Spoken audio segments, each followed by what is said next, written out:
Good morning, guys. This is Miss Pluck. I was just going to go ahead and go through this project with you, get you started, just in case you're having trouble to knowing what to do, because this was an Algebra 1 topic and it's been a while since y'all talked about it. So basically what you're doing is a review of linear functions, and you are comparing the cost of different electric companies. So it says right here that you will use the provided electricity cost fact sheet below, which is on the next page, to create a four-corner representation of each company's cost per kilowatt hour. And this is the abbreviation for kilowatt hour for different levels. So these numbers here are very important. These are the numbers they want you to calculate the cost for 500, 1,000, 1,500, and 2,000 kilowatt hours of electricity usage. So you will combine all the graphs of the four companies in order to compare the rates and determine the most effective company based on the electric usage. So what we're going to do, I'm going to go through the first company with you. Okay, so on this page, we just have a table of the data for each company. So we're going to actually look at the Discount Power Company, and it says here that its price per kilowatt hour is 8.3 cents per kilowatt hour. And then they also charge a monthly service fee of $3.50. So one thing to take note of is that the price per kilowatt hour is in cents, and the monthly service fee is in dollars. So that's going to be a discrepancy. So you've got to change these amounts of cents into dollars so that they match. And the reason we change them into dollars is because honestly, we don't want our price for our electric bill to be in a number of cents. That would be crazy. We want the number of dollars it's going to cost us. Okay, so what we're going to do is we're going to take this information and we're going to go to the next page. If I can get the page to turn. There we go. And they want us to do a four-corner representation of that information. Now, personally, we have four things we have to do. We have to write a verbal description, words, which you know that's not my favorite thing. We have to do a table of the data, a graph of the data, and then write an algebraic equation. Me personally, this is where I always start, because that's the way my math brain works. So this is a linear function, we said, and we had to remember back from Algebra 1, linear functions are always in the form of y equals mx plus b. So remember, y's and x's always stay y and x's, but the m's and b's, they represent something. So the m in this case represents our rate, which is our price per kilowatt hour, which was that 8.3 cents. And then the b, the one-time charge, that's your service fee. So before I can plug those numbers into this equation, first I have to change that rate of 8.3 cents into dollars. So 8.3 cents, all I have to do is divide that by 100, because there's 100 cents in a dollar, and that's going to equal 0.083. So that is my rate. So I'm going to say y equals 0.083 times x, because x always stays the same, plus my monthly service fee, which they said was $3.50. So this is my equation. This is how I'm going to get all my other information. Okay, so I always start with the equation, and then I go and create a table, because with a table, I have ordered pairs, which I can then graph on my graph. So my two concepts were the kilowatt hours and the cost. So I'm going to say the x value is kilowatt per hour, and then here will be cost, and I'm going to say in dollars. Okay, so remember those numbers we talked about a minute ago that I told you were very important? On the first page of your project, it tells us to use the actual numbers 500, 1,000, 1,500, and 2,000 for our kilowatt hours. Now here, they gave me one extra blank. So what I'm going to do is I'm actually going to plug in a 0 right here, because that always tells me where I'm starting on my graph. So I'll have 0, 500, 1,000, 1,500, and 2,000. Okay, so once I have my x values, these are my x's and these are my y's, all I have to do is plug this information into this equation to get the y values. So for my first one, for x being 0, I just say 0.083 times 0, which is 0, plus $3.50 equals $3.50. Okay, so for the next ones, you're gonna wanna use a calculator because obviously we're multiplying a crazy decimal times 500. But when you multiply it out, you're gonna say 0.083 times our x value of 500 plus 350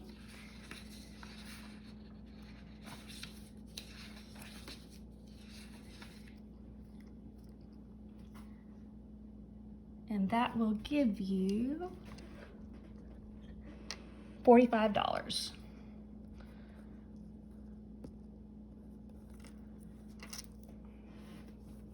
Now remember, to get that, I just said 0.083 times 500 plus $3.50. Okay, the next one, I'm gonna do the same thing. I'm gonna do 0.083 times 1,000 and add $3.50. And that gives me $86.50.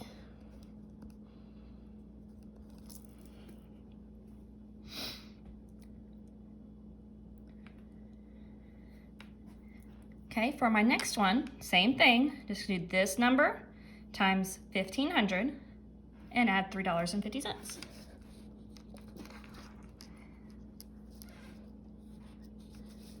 And that gives me 128.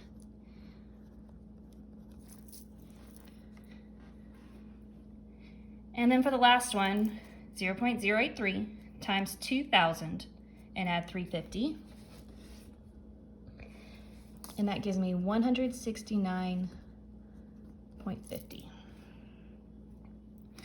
Okay, so when you look at these, it was a crazy equation, but when you look at these actually came out to nice dollar amounts. So when you do this today, you're not gonna have any super weird, crazy looking decimals. Everything's gonna be logical prices that you would normally see on a bill. So if you get something that's really bizarre looking in this table, you might go back and look at your formula and see what's going on, okay?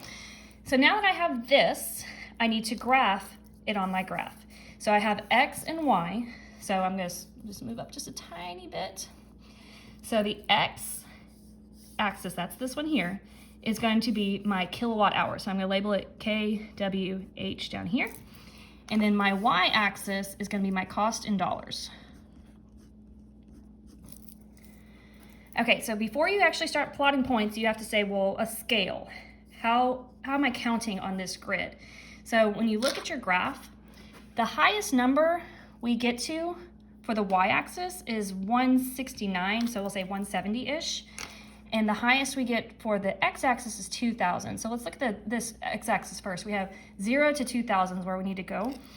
And if I look here, I have to, 0 always starts in the corner, so I've got 0 for sure. But I need to space it out evenly. So I have to get all the way to 2,000, and I have 1, 2, 3, 4, 5, 6, 7, 8, 9, 10, 11, 12 spaces. And I've got to go all the way to 2,000. So I just kind of guess and check and see what works. So let's start counting by 500 since these count by 500. So maybe if I did every third line, if I did 500 here, and then 1, 2, 3, 1,000 there, 1, 2, 3, 1,500, 1, 2, 3, 2,000. So that actually worked nicely. So I'm going to do every third line and label them with 500 to 2,000.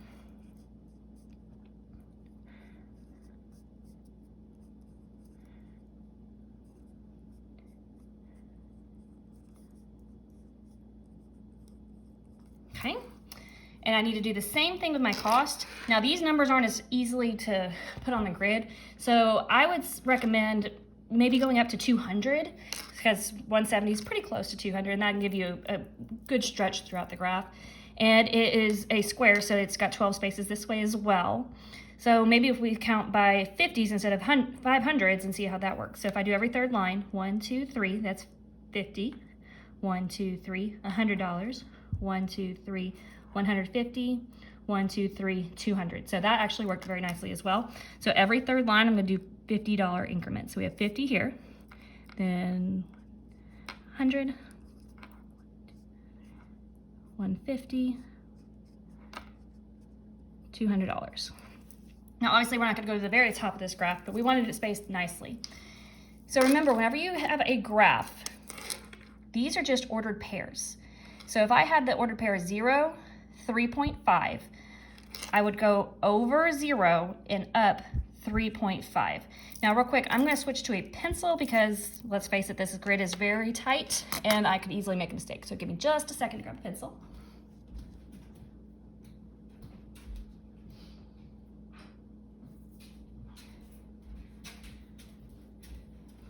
Okay, so when I look at this, that first order pair is 0, 3.5, and that is very, very close to the 0. When we look at this, it's 50 way up here. So I'm gonna put it just right above the 0, just barely off of it. Okay, my next one is 500 at $45. So I'm gonna say 500 here. And then 45, we'd say, is close to the line of 50, but not quite. So somewhere in right about here. Okay, and then 1,000 with 86.50, so 1,000. Now 86.50, you gotta think about your spacing. So halfway between 50 and 100 is 75. So 75 would be right here. So we're gonna go a little bit higher, somewhere in about right here, estimating. Okay, 1,500 gets 128. So halfway between 100 and 150 is 125. So I'll bring 125 over here, and it's just slightly more than that, so just barely above it. Something like that. And then my last one, 2,000 with like 170. So 2,000 with 170, somewhere in here. Okay, so once you have your dots, then you want to take whatever you have as a straight edge and connect your dots as best you can. Now, for me, I don't have a ruler at my house. Sadly enough, as a math teacher, I don't have a ruler. So I'm just gonna grab a random book and use it as my straight edge. Okay, now remember I was just estimating on these dots, so you just do your best to connect the dots as best you can, which mine actually came out kind of nice this time. Usually they don't. And just connect them. And that is our graph. Now, if you drew your dots and they didn't quite connect, like this one's slightly off, you can just kind of bump it up because it was just estimating on where these dots actually are.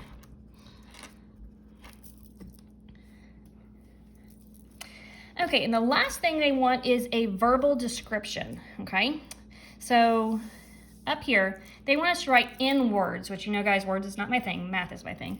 But they want us to write in words how the bill is represented for this electric company. So what you're gonna say is, this company charges, now the rate was 8.3 cents, so I'm gonna say 8.3 cents per kilowatt hour plus a monthly service charge of $3.50. So you're just basically taking what we saw in the table and writing it as a sentence.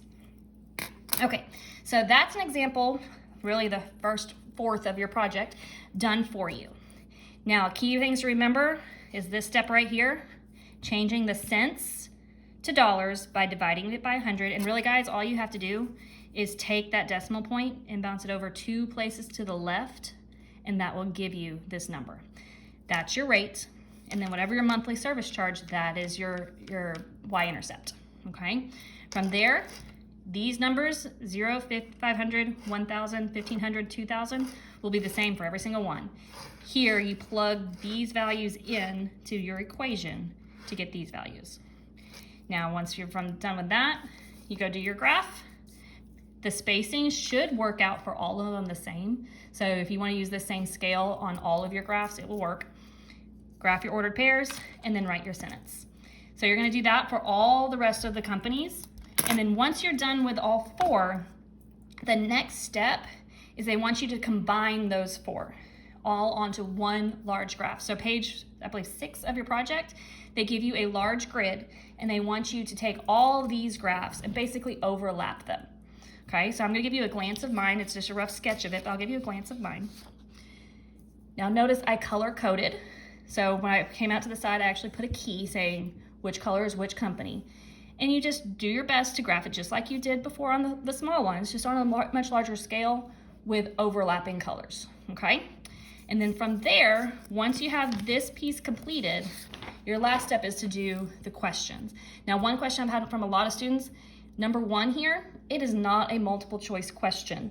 It is actually asking you 4 questions in one. So when it says, when would a consumer want to use a discount power? It's saying, when would we want to use discount power? And you look at your graph and you look at the discount power and say, well, when would it be a good time to use it and when would it be a bad time to use it? Remember, you always want your bill to be as low as possible. And then do the same thing for all 4 companies. And then here, these are just a quick 1 to 2 sentence response and you'll be done.